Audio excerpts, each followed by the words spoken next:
Party کا یہ دوسرا اجلاس تھا. کل بھی ایک پارلیمانی پارٹی کا اجلاس تھا جو اس وقت مکمل نہیں ہوا اور آج فیصلہ کیا گیا کہ ایک بار پھر ہم ملیں گے بجٹ سے پہلے. اور ایک طرح سے یہ موقع بھی ہوگا حکومت کے پاس کہ وہ پیپلز پارٹی کی ریزرویشنز سنیں گے اور ہمارے اراکین نے جو کل اعتراضات اٹھائے ہیں, جو تحفظات بتائے ہیں, اس پر کوئی خاطر خواہ ہمیں جواب ملے گا. اس کے نتیجے میں آج ایک میٹنگ ہوئی ہمارے چند سینئر جو اراکین ہیں ان کے ساتھ, حکومتی اراکین کی, لیکن وہ بھی جو ہے بغیر کسی نتیجے کے ختم ہو گئی. آج ہم یہاں میٹنگ میں بیٹھے, اس میٹنگ کا حال مال بھی ہوا. اراکین کے تحفظات بہت سنگین ہیں, ان کے کنسرنز بہت جائز ہیں. تو یہی فیصلہ ہوا کہ جی جب جو پی ایس ڈی پی ایک اگریمنٹ تھا کہ پیپلز پارٹی کے ساتھ نون لیگ بنائے گی, وہ اگریمنٹ وائلیٹ ہوا ہے. آج صرف بجٹ اسپیچ سننے کے لیے پیپلز پارٹی یہاں نہیں ہے. پیپلز پارٹی چاہتی تھی کہ پاکستان کی جو ترقی ہے, تمام صوبوں کے اندر جو ترقی ہے, اس میں پیپلز پارٹی سے کی مشاورت اور ان کا انپٹ ہو.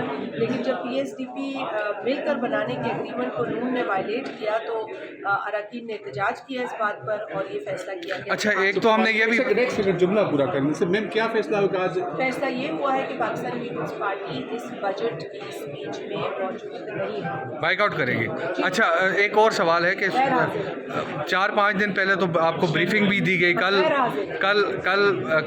پریزیڈنٹ اور پرائم منسٹر کی میٹنگ بھی ہوئی, کیا اس میں معاملات طے نہیں ہوئے؟ پریزیڈنٹ اور پرائم منسٹر کی جو میٹنگ ہے وہ ایک مختلف نوعیت کی ہے, اس کا بجٹ سے کوئی تعلق نہیں ہے.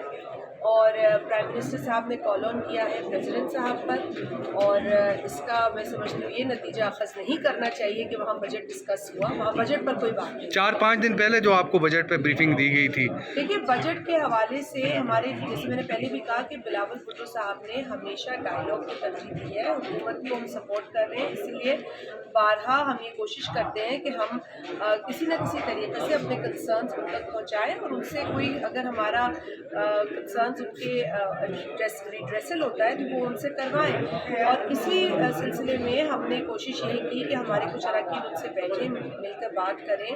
انہوں نے ہمیں جو ہے وہ صرف بریفنگ دی ہے. اب بریفنگ تو ہمیں ویسے بھی مل جائے گی جب یہاں آ کے بجٹ اسپیچ سنیں گے, تو بریفنگ کی اسٹیج سے تو ہم نہیں سمجھتے کہ ہم مطمئن ہوتے ہیں. ہمارے ساتھ جو اگریمنٹ ہوا تھا وہ پی ایس ڈی پی کو مل کر بنانے کا ہوا تھا, اور وہ اگریمنٹ وائلیٹ ہوا ہے. لہٰذا ہمارے اراکین کی آوازیں جو ہیں وہ گونج رہی تھیں اس کمرے میں. پنجاب سے, بلوچستان سے, کے پی سے, سندھ میں بھی مسائل ہیں. ہم چاہیں گے کہ حکومت ہمیں سیریس لے, اور پیپلز پارٹی یہاں صرف فورم پورا کرنے کے لیے نہیں بیٹھی ہے. اراکین کا یہ تو بائک آؤٹ کا ہمیں یقیناً کوئی رول تو مطلب نظر آنا چاہیے. بائک آؤٹ کا فیصلہ حتمی ہے, اس وقت حتمی فیصلہ ہے. آگے دیکھیے حکومت کے اوپر ہے, اگر وہ ذمہ داری سے اپنا ادا کرتی ہے اور حکومت سیریسنیس کا اظہار کرے گی تو پیپلز پارٹی سوچے گی. لیکن اس وقت پیپلز پارٹی کا یہ فیصلہ ہے کہ ہم بجٹ کے اس سیشن میں نہیں جائیں.